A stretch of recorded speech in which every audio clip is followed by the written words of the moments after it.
Ryu grogne seul, assis contre un mur, alors que Lek est assis dans sa position habituelle à quelques mètres de là. Le temps passant, le frère désormais seul se lamente, observant le silence et l'impuissance qui le pèsent. La colère semble s'atténuer et le regret pointe le bout de son nez. Il en vient, à sa propre surprise, à vouloir parler à l'homme à côté de lui, envers lequel il n'a jamais eu la moindre attention jusqu'à présent. Dis, tu te souviens de la façon dont Henry et moi t'avions bisuté à ton arrivée ici? Le Griffin ne répond pas et se contente d'affermir le serrage de ses bras et jambes pour montrer le moins possible qu'il est vexé. Même si je ne pense pas qu'il m'aurait suivi, je te demande pardon en nos deux noms. S'excuse Ryu presque timidement, étonnant Lek. Mais ce dernier n'a pas le temps de répondre à ça que Baki fait irruption dans la pièce, accompagné de Molina et Plorias. Nous allons recevoir des invités dans peu de temps. J'aimerais que tout le monde assiste à ma cérémonie d'accueil, annonce-t-il alors que Ryu reprend du poil de la bête et se lève subitement. Pitié, prince Baki, laissez-moi me charger d'eux, supplie-t-il. Tu tiens tant que ça à te faire tuer bêtement, réagit le prince. Je me dois de venger mes frères, de venger notre nom, insiste-t-il. Pitoyable, dit Plorias tout bas. Tout seul, tout ce que tu feras, c'est les rejoindre. Ta seule puissance ne te permet pas d'oser t'opposer à eux. Baki se voit alors frappé d'une idée. À moins que... change-t-il de ton, tournant le dos à son subalterne et faisant mine de réfléchir. Que... Quoi s'interroge Ryu. Il y a certaines étendues de mes pouvoirs ici dont je ne vous ai pas fait part à toi et tes frères, répond-il, frottant ses doigts en se retournant vers lui. Prince Baki, vous comptez utiliser ce sort? S'étonne Molina. Les frères Blade et Pavel suivaient Baki, déjà assisté par Molina, au milieu de nulle part sur un sol rocailleux. En suivant une sensation intuitive étrange, le prince déblaya d'un sol surélevé une porte d'entrée cachée qui débouchait dans une pièce sombre et poussiéreuse. Baki prit les devants avec son assistance, alors que Ryu et ses frères suivaient la marche et découvraient l'endroit. C'est donc ça qui renfermait le cratère du continent. Comment Prince Baki était-il au courant de la présence d'un tel édifice? Réfléchit Pavel. Comme je m'y attendais, c'est loin de valoir la maison, question confort. Maugréa Plorias, contrarié, en entrant à son tour. C'est notre nouvelle maison maintenant. Ryu ne se sentira pas dépaysé par tout le bazar. Pensa Henry Goguenard. Ça veut dire quoi, ça? Se vexa le concerné. Essayez d'arrêter ces chamailleries quelques minutes. On vient de quitter notre mère et c'est la première chose que vous faites. Il s'interrompit Pavel. Tu as raison. Acquiesça Ryu. On aura tout le temps pour ça plus tard, hein. Poursuivit Henry, moins désolé. Plus que jamais dans notre position, il faut rester soudés. Il y a beaucoup d'épreuves qui nous attendent. Autre capitale. Après leur combat, le groupe est venu s'adresser au roi de Férinia, le plus proche, pour les derniers préparatifs. Le monarque, bien plus jeune que son homologue de Prémora, a suivi les instructions recommandées sur la lettre des héros sans rechigner, assez dépassé par la situation. Son armée, pas autant, heureusement, car les soldats situés aux confins de la ville endiguent les attaques des monstres qui se répètent fréquemment les dernières heures. Le groupe, désormais à la sortie du château, armes et armures affûtées, observe l'immense forteresse du cratère qui les attend. Gaëla et Staël, de leur côté, discutent à part, ce dernier assez frustré. Je te laisse ici jusqu'à mon retour. Lui pose-t-elle la main sur l'épaule. Mais je veux... Tu me l'as promis. Le coupe-t-elle autoritaire. Oui, je vais rester ici en t'attendant. Fais attention à toi, accepte-t-il sobrement, concerné. Ne t'inquiète pas, je suis bien entourée et je n'oublie pas qu'il y a un certain petit garçon que je n'ai pas fini d'éduquer. Lui répond-elle, un peu légère, en le serrant dans ses bras pour lui dire au revoir. Je ne suis plus si petit que ça, conteste-t-il. Cette embrassade dure plus que de raison, chacun craignant qu'elle ne soit la dernière. Nova les observe, entourée du reste de l'équipe, et se met à réfléchir en jetant un œil à la fille blonde à côté de lui. On va enfin affronter Baki. Pose Angèle, prise entre l'excitation et l'appréhension. Angèle, j'aimerais que tu restes ici avec Staël, finit par dire le chef. Quoi? Mais pourquoi? Réagit-elle, stupéfaite. Il a raison, Angèle. L'endroit où on se rend va être encore plus dangereux que tous ceux qu'on a visités. Intervient Semnia, douce. Un enfant de ton âge n'y a pas sa place, rajoute Lorniel, plus froid. Mais... Écoute, depuis ce moment, quand je t'ai donné la main dans la forêt, j'ai le sentiment que c'est à moi de veiller sur toi. Et je ne veux pas prendre davantage de risques avec ta vie. Fais ce que je te demande, s'il te plaît. Lui adresse Nova en s'approchant d'elle pour lui tenir les mains et la regarder droit dans les yeux. D'accord, mais promets-moi de revenir. J'aurai encore besoin qu'on veille sur moi. Finit par concéder Angèle, plutôt émue. Je ne l'oublierai pas, répond Nova, légèrement émue à son tour, la prenant dans ses bras sous l'œil attendri de Semnia et Océane. Oh! Ne peut s'empêcher de lâcher cette dernière. Je vais également rester ici, annonce alors Rokan sous la surprise générale. Quoi? Ne manque pas de s'exclamer l'invocatrice. J'ai utilisé une magie assez exceptionnelle pour moi et ça m'a vidé. Avec le peu d'énergie qu'il me reste, je risque plus de représenter une gêne qu'une aide, explique-t-il. Alors, on n'a qu'à attendre que tu récupères. Plaide Océane. Malheureusement, non. On ne sait pas ce que peut préparer Baki maintenant que tout est dévoilé. Il nous faut atteindre ce château au plus vite pour limiter les risques, contredit Lorniel. Exactement, acquiesce Rokan. Alors, tu ne viens pas avec nous? S'attriste légèrement l'invocatrice. Je suis désolé, mais... Je sais ce que tu vas me dire et je réponds tout de suite non. Je vais les accompagner et participer à la déculottée du prince des ténèbres. S'avance-t-elle, résolue, ne lui laissant pas le temps de finir sa phrase. Bien, décontenancé, il se calme pour l'encourager. Prends soin de toi. Elle le surprend de nouveau en se jetant dans ses bras pour lui dire au revoir, et il lui tape le dos timidement. Dans cette ambiance d'au revoir, le groupe salue les 3 membres qu'il laisse derrière avec une légère mélancolie. Avant de partir, Semnia s'adresse rapidement à la petite blonde en catimini. Profite-en pour mieux faire connaissance, toi et Staël. Susurre-t-elle, le ton un brin coquin. Qu'est-ce que tu veux insinuer, Semnia? Rougit la fille. Angèle et Staël se mettant côte à côte, les regardent s'éloigner du château vers la sortie de la ville, inquiets, tandis que Rokan tourne le dos, n'osant pas les regarder. Sortant par le nord, ils croisent des soldats en plein travail de garde et leur chef, un gaillard robuste et strict qui les salue respectueusement, suivi par ses hommes. Les 5 héros les rendent la politesse respectueux avant de retourner leur attention vers la cible de pierre géante à l'horizon. D'un des balcons du château de Baki, Lek observe les contours gardés par une armée de monstres de toutes sortes pouvant se chiffrer par milliers. Veblen se joint à la vue. C'est vraiment impressionnant. Ça doit être la première fois que je vois autant de créatures créées par Baki. Lek ne réagit pas, songeur. Tu pourrais au moins me remarquer quand je te parle, hostile le ton, sortant le griffu de sa torpeur. Pardon, répond Lek sans le penser. Comme d'habitude, je n'arrive pas à savoir à quoi tu penses. Je pensais à Ryu, confesse-t-il. Ryu? C'est vrai, aujourd'hui nous allons assister au grand final des frères Blade, déclame Veblen, moqueur. Dans une grande pièce d'allée cubique du château de Baki, Ryu attend assis au sol. Sur son visage, l'anxiété se mélange à un soupçon d'excitation. Il patiente, le regard vif tourné vers une des 2 entrées de la salle. Que ce soit l'air poussiéreux du haut dalles usées ou ce qu'il se passe derrière lui, rien ne pourrait défaire sa concentration tout de suite. Le groupe de 5, désormais, n'est plus très loin de ce qu'il pense sa destination finale. Marchant sur ce sol rocailleux, tous frémissent, à l'exception du sorcier, en prévision du combat qui les attend. En particulier Océane, qui commence à montrer des signes d'anxiété prononcés en s'adressant à Lorniel. Ça va être la première fois que je me bats vraiment sans Rokan à mes côtés. Est-ce que je vais être à la hauteur? Angoisse-t-elle légèrement? Avec ou sans lui, tes invocations sont les mêmes. Il faut juste que tu saches comment te protéger, répond son nouveau professeur, un peu froidement, sans la regarder. C'est vrai. Concède-t-elle, pas moins préoccupée, avant que Lorniel ne reste un instant pensif suite à sa réplique. Dis, est-ce que j'ai l'air de quelqu'un de froid sans compassion? Finit-il par demander, légèrement concerné. Quoi? Qu'est-ce qui te fait dire ça? En écoutant le récit de Veblen sur son opinion du travail d'équipe, j'ai remarqué que nos avis étaient semblables. J'ai toujours pensé que c'était seul qu'on montrait ses vraies capacités. Depuis que je vous ai rejoint, je suis souvent à l'écart du combat, comme des discussions, et ça ne me gêne pas, mais je sens que ça le devrait.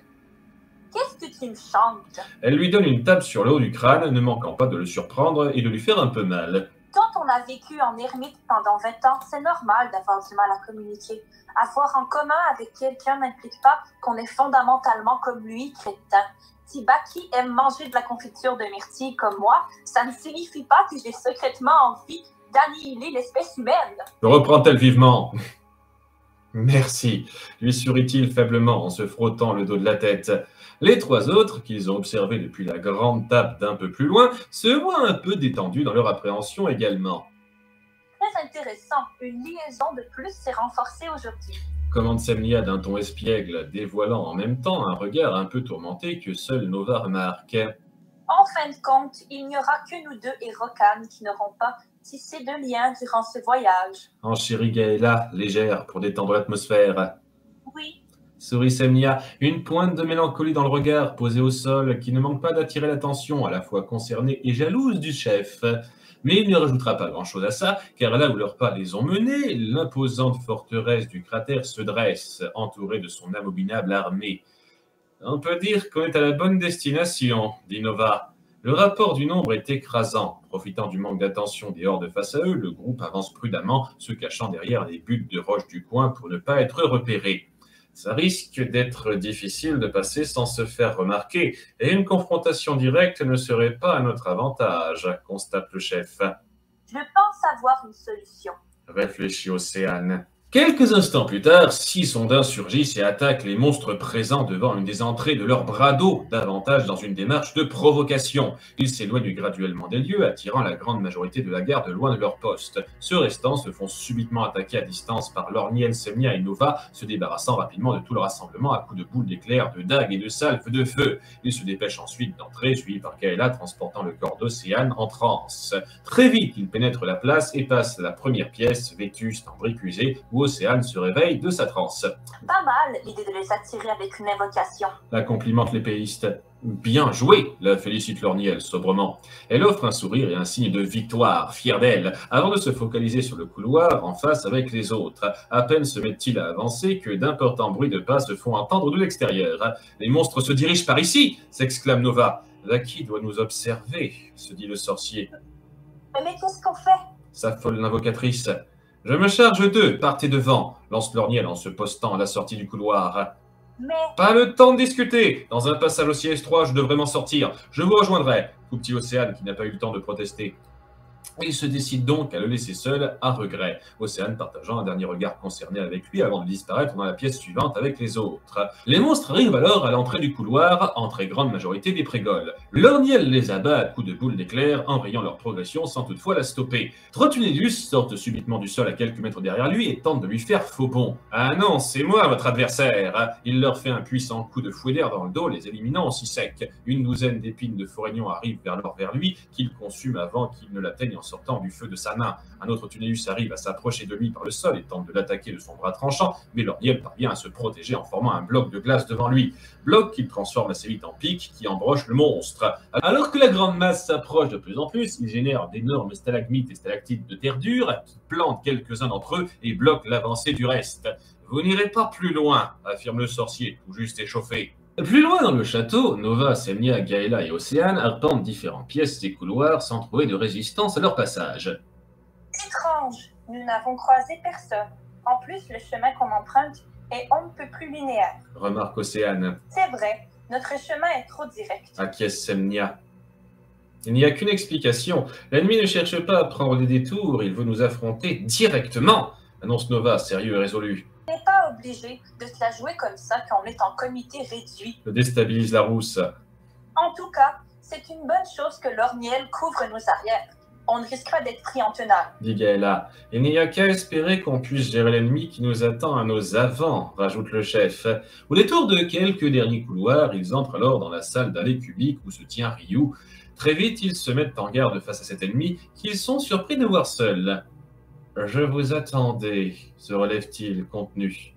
Toi, tu t'appelles Ryu, n'est-ce pas? Tu comptes te débarrasser de nous comme tes frères l'ont tenté avant toi? Interroge Nova, jetant un rapide coup d'œil à chaque recoin de la pièce. Ne cherche pas, il n'y a pas de piège dans cette salle, lui parle son adversaire, comprenant tout de suite sa démarche. Pas de piège, pas de machin contrôlé par la magie de Baki? Réagit Océane. Ah ça, toute cette pièce est imprégnée de la magie des princes Baki, lui répond Ryu, soudainement grandiloquent à la surprise des 4 héros. Ça veut dire que les murs, le sol et le plafond vont nous attaquer? S'inquiète Gaëla. Non, laissez-moi vous expliquer le pouvoir de cette salle, poursuit le Benjamin Blade. Il ne serait pas un peu idiot de nous dévoiler ça? Raille Océane. Lorsqu'on meurt, il reste une trace énergétique de soi, une mémoire imprégnée dans l'air de la personne, ses souvenirs et ses compétences avant de quitter la vie. Tu veux parler de l'âme? Demande Nova. Appelez ça l'âme, un résidu spirituel, peu importe. Il n'empêche que cette trace existe et est perceptible pour mon maître. Baki a ce genre de capacité? S'étonne Océane, incrédule. Plus que ça! La puissance de Prince Baki est telle qu'elle peut permettre à ses traces de revenir à la vie l'espace d'un instant. Il suffit qu'une personne pense assez fort à vous pour avoir cette opportunité. Il plaisante, là? Poursuit l'invocatrice. Dans ce cas, ça signifie que, appréhende le chef, mes frères, assistez-moi une dernière fois pour ce combat, déclame Ryu. À la grande stupéfaction des 4 compagnons, 2 silhouettes apparaissent soudain au centre de la pièce, celle d'Henry et de Pavel qui se perçoivent en légère transparence. Êtes-vous prêts, mes frères demande Ryu, confiant, se plaçant à côté d'eux. Plus que jamais, petit frère, à mon tour de te transpercer le cœur, adresse Pavel à Nova. Ce sale mioche qui m'a tué n'est pas ici. Ce n'est pas grave, je vais me faire un plaisir d'éventrer sa sœur, s'échauffe Henry en regardant vers Gaëla. Tous 3 font apparaître leurs épées et s'apprêtent à attaquer. Flashback. Ryu et Henry se rendaient à une pièce reculée du château où Pavel les attendait assis à une table, boisson en main. Le cadet était bien plus curieux que son jeune aîné face à l'insistance du plus grand. Pourquoi as-tu demandé qu'on se réunisse ici, Pavel? J'espère que ce n'est pas pour me faire la morale parce que j'ai bréché le mur de la salle d'entraînement. Grogna Henry. Il ne s'agit pas de cela. Nous sommes ici depuis 4 jours et on ne sait pas en détail ce qui nous attend à l'extérieur. Comment Plorias l'atout se comportera, comment la grande confrontation s'acheminera. Oui, moi aussi, je redoute cette partie-là. Et ça Ryu. Ni même la façon dont Prince Baki a prévu de se servir de nous dans les batailles à venir. Sans équivoque, nous nageons dans l'incertitude en ce moment. Et tu comptes faire quoi? Une lettre de plainte? Railla Henry à cette énumération. Non, je voudrais qu'on mette les choses au clair entre nous. Et c'est parti! Il va nous refaire le coup des frères solidaires. Gémit encore le premier cadet. Pavel, nous avons déjà fait ce serment lorsque Prince Baki nous a recrutés. Nous savons que nous devons nous protéger mutuellement et penser au bien de la fratrie en priorité égale à notre Seigneur. Je t'ai déjà rejoint sur ce choix. Reprit Ryu plus posé. Moi aussi, même si je me suis senti un peu forcé. Rajouta Henry. Je le sais! Légèrement agacé, il se recompose. Une piqûre de rappel ne fait pas de mal. Nous sommes en guerre, alors j'aimerais juste que quoi qu'il advienne, on se protège mutuellement, que nos vies passent avant toute chose. Poursuivit l'aîné, concerné, l'autorité qu'il dégage atteignant les 2 autres frères, surtout Ryu. Je le promets. Répondit-il. Lui et Pavel se tournèrent alors vers Henry qui restait muet, un peu ennuyé. Il ne voulait rien dire, mais le regard de réprimande de son aîné lui délia la langue.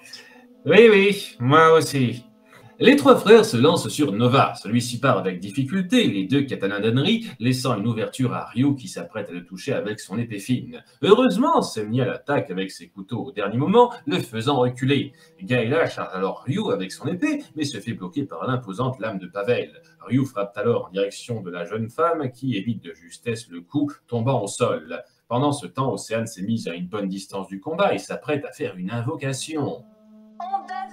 Tu n'en feras rien, crie le Benjamin Blade. Il lance alors son épée fine qui l'évite à grande vitesse vers elle, la forçant à l'éviter, elle coupe en cours à son invocation. L'épée revient ensuite vers la main de son propriétaire.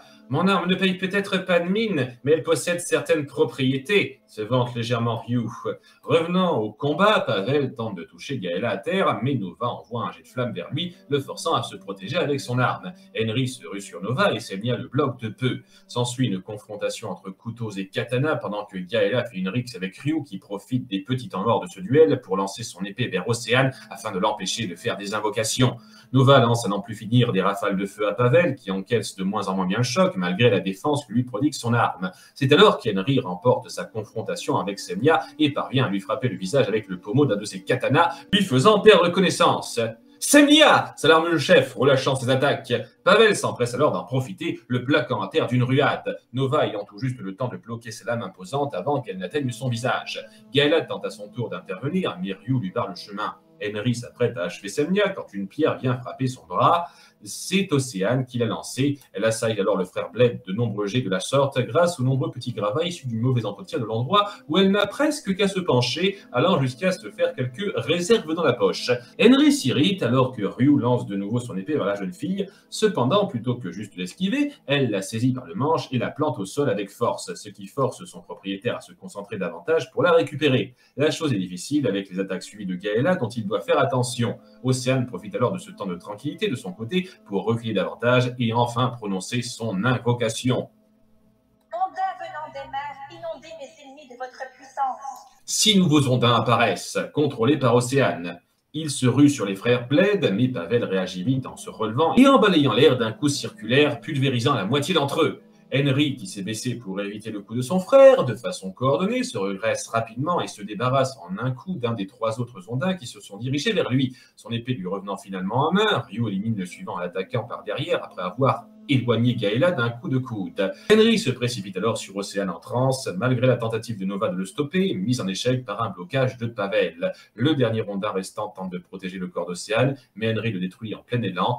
Reprenant à peine ses esprits, Océane voit le frère Blade sur le point de l'attaquer de ses 2 katanas. « Adieu !» profère-t-il violemment. Et avant qu'il l'atteigne, elle sort la poussière des morceaux de pierre qu'elle a collectés de sa poche pour lui envoyer au visage. L'adversaire se voit aveuglé suffisamment longtemps pour qu'elle s'en éloigne en sécurité. « Espèce de garce !» hurle Henry. Pendant ce temps, Gaëla lutte toujours contre Ryu et Nova combat Pavel en protégeant Semnia. Dans la fureur de la situation, l'invocatrice flanche quelques secondes, mais les mots de la veille de son tout récent professeur résonnent dans sa tête et lui remettent les idées en place. Il faut savoir ne pas hésiter. La confiance en soi est également un facteur déterminant. C'est le moment de voir grand. Elle se prépare à quelque chose et Ryu, qui l'a bien remarqué, lance à nouveau son épée fine vers elle. Mais Gaëla se met dans la trajectoire et la renvoie au sol en la frappant de sa lame. Je ne vais pas me laisser humilier davantage en te laissant toujours faire ce que tu veux. Lui lance-t-elle, remontée. Oh, magnifique Ondine, permets-moi de couler mes adversaires. Scande enfin Océane. Au bout de quelques secondes incertaines, Ondine apparaît alors devant la jeune fille qui entre en transe. La vision de cette belle jeune femme d'assez grande taille dont le corps liquide scintille d'un bleu transparent stoppe l'assistance dans son combat l'espace d'un instant. Henry, ayant recouvré la vue, est le premier à en revenir en l'attaquant, mais ces 2 Canadiens traversent le corps d'Ondine, dorénavant contrôlé par Océane, sans dommage. Elle contre-attaque en lui envoyant un disque d'eau à bout portant, le projetant 2 mètres plus loin, côte visiblement cassée. Henry s'alarme alors Ryu. Il tente d'aller vers lui, mais Gaëla l'en empêche. De son côté, Pavel parvient à se dégager de Nova et se plante devant Ondine, qui s'était rapprochée à nouveau d'Henry. Il tente de l'attaquer d'un puissant coup de bas en haut, mais elle l'évite en reculant. Elle lui lance à son tour des disques d'eau qu'il évite de justesse. Elle se stoppe et tend la main vers lui. Il tente de l'attaquer à nouveau, mais il finit par se sentir mal. On peut voir de la vapeur d'eau s'échapper de son corps. Il finit par s'écrouler à terre sans force. « Pavel !» crie Ryu de plus belle. « Laisse-nous, sauve ta vie !» articule péniblement Pavel. « Barre-toi, crétin !» poursuit Henry qui ne peut plus bouger. Il les voit alors tous 2 se faire transpercer de cœur par les bras d'Ondine, puis disparaître comme ils sont apparus. Versant une larme, contenant sa rage, il se rue ensuite vers la sortie, passant à côté de l'épée de Gaëla, puis en dessous de la lame de Nova dans un fort réflexe de survie. Il s'apprête à gagner la sortie, mais il trébuche, le pied retenu par Semnia qui vient de reprendre connaissance. Il s'en est fait d'un coup de pied et se relève ensuite, surpris par l'apparition d'Ondine devant lui, qui lui transperce le corps à son tour avant qu'il ne puisse réagir. Non... Flashback. Pavel posait sur Ryu, assis sur une chaise, un regard autoritaire. Franchement, dénuder le garçon que Prince Baki a amené ici et le pendre par les pieds pendant 2 heures, ça ne m'étonne pas d'Henry, mais toi, je peux savoir ce que tu avais dans le crâne quand tu as accepté de faire cette farce digne d'un gamin de 25 ans? Le réprimanda-t-il. Ça va, Prince Baki nous a déjà sévèrement blâmés, je me passerai bien de tes leçons de morale. Répondit Ryu, tentant d'être rebelle. Pavel s'approcha de lui et le regarda fixement. Gêné, le cadet avait du mal à ne pas détourner le regard. Tu fais une nouvelle rechute? Finit-il par plaisanter? Qu'est-ce que tu veux dire par là? J'ai cessé de compter le nombre de fois où tu as voulu suivre les coups douteux de ton frère. À chaque fois, tu espères que vous arrêterez votre petite guerre. Ryu ne répondit pas et baissa la tête, confirmant le diagnostic. Et ça ne marche jamais. Ça me fatigue de constamment me disputer avec lui. Je me dis que peut-être, si je me mets à son niveau, j'arriverai un jour à avoir le déclic qui mettra un terme à tout ça. Naïf que je suis. Il y a certaines choses qui sont irrécupérables. Dis-toi que malgré ce qu'il est, il tient à toi autant que moi, j'en suis persuadé. Le savoir, c'est une chose. Le ressentir, par contre, on a tout le temps du monde pour que ça se fasse. L'apaisa-t-il? Mais, frère, je suis désolé d'être aussi faible. Ondine retire son bras et il tombe au sol. pas sans rien. Dans un dernier soubresaut, il envoie son épée avec une célérité sans égale sur le corps d'Océane en transe. Semnia, Nova et Gaïa ne sont pas assez vifs et l'arme passe devant leurs yeux pour se diriger vers l'invocatrice et être déviée au dernier moment par une boule d'éclair. C'est Lorniel qui réapparaît devant tout le monde à l'entrée de la pièce, les vêtements à moitié en lambeaux. Saleté, jure Ryu une dernière fois avant de rendre l'âme. Tout le monde se réjouit de la présence du sorcier alors qu'Ondine disparaît dans les airs, rendant à Océane le contrôle de son corps. Est-ce que ça va s'inquiète Nova pour Semnia en l'aidant à se relever. À part un léger mal de tête, je n'ai rien. Le rassure-t-elle. J'ai réussi. Océane a du mal à en revenir. Tu as vu ça, Lorniel? Commence-t-elle à s'extasier. Félicitations, peu d'invocateurs ont réussi à atteindre ce niveau, encore moins en seulement 4 ans de pratique, d'où son professeur avançant à faible allure vers elle. Elle pousse alors un hurlement de joie, suivi d'une danse libre pour faire éclater sa réjouissance, dans laquelle elle entraîne Lorniel par surprise en lui prenant les mains et le faisant tourner un moment. Le sorcier, quelque peu enquiquiné par cette prise à contribution, s'agace sous les légers rires de la bande qui les observe. Héroïne du moment. Commande Gaëla, amusée. Mais pourquoi tu ne m'as pas dit que j'étais au même niveau que la plupart des invocateurs? Se vexe tardivement Océane au propos de Lorniel, stoppant sa danse. Tu aurais pu avoir une trop opinion de toi et progresser moins vite, explique-t-il après avoir physiquement et mentalement récupéré de son duo forcé. Vous vous êtes débarrassé de tous les monstres qui gardaient le château? S'adresse Semnia à Lorniel, un peu époustouflé. Ce n'était pas si difficile, affirme le sorcier essoufflé. Alors que chacun reprend son souffle, Nova se dépêche d'incinérer le corps de Ryu sur place pour empêcher Plorias de s'en servir comme marionnette plus tard. Semnia, elle, déplore les potions de soins cassées dans son sac à dos suite à sa chute. Et zut, j'aurais dû faire changer ce sac. Il en a tellement vu que le cuir n'amortit plus rien. Se désole-t-elle. Chacun de nous n'est pas au mieux de sa forme. Il vaudrait peut-être mieux se retirer et affronter Baki plus tard. Dit l'épéiste. Cela ne serait pas plus prudent, Gaëla, lui répond Nova.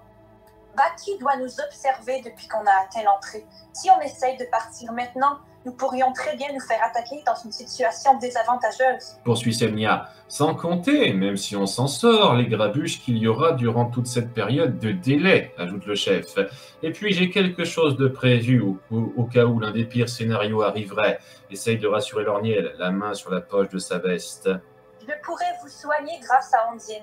Tu m'as bien dit qu'elle avait également des pouvoirs de guérison. Réfléchit Océane en se tournant vers Lorniel. Non! Tu ne dois plus avoir énormément d'énergie. Conserve-la pour Baki. Nous nous chargerons des autres adversaires sur le chemin, a contredit le sorcier. J'allais justement le dire, parle Nova, blasé qu'on décide à nouveau à sa place. Ayant eu le temps de se poser un court instant, il se dirige alors, au gré d'un long couloir, vers la pièce suivante et découvre avec stupéfaction un sol circulaire à ciel ouvert, suspendu par les entrées des 2 pièces adjacentes. La vue est écrasante, chaque courant d'air un peu fort fait palpiter de crainte, le sol se trouvant à quelques centaines de mètres en dessous. Leur attention est néanmoins plus centrée sur leur comité d'accueil. Devant eux se dressent Molina et Plorias sur leur droite, ainsi que Veblen et Lex sur leur gauche. Molina fixe Lorniel haineusement sans le lâcher du regard, tandis que Veblen observe le groupe d'un air supérieur, narquois comme à son habitude. « Regardez qui voilà !» lance-t-il légèrement. Le groupe se met sur la défensive face à cette coalition d'adversaires avec qui ils ont déjà eu du mal à découdre individuellement. Semnia en particulier, partagée, observe le griffu qui détourne alors son regard du groupe. « Lek, se dit-elle bas. Vous comptez vous en prendre à nous tous en même temps? S'exclame Océane. Nous sommes avant tout ici pour annoncer notre maître. Lui répond Molina. Comment ça? Que tout le monde s'incline. Rajoute-t-elle, formelle et directive, posant un genou à terre. Leg, Veblen et Plorias suivent le mouvement. Le groupe assiste alors, médusé, à l'arrivée de Baki par les airs, venant se poser délicatement au sol, savourant le temps qu'il prend pour imprégner de sa présence. Et en effet, personne n'ose dire quoi que ce soit en voyant ce jeune garçon menaçant et grandiloquent apparaître dans sa mise en scène. « Bienvenue !» finit-il par parler, d'humeur délectable.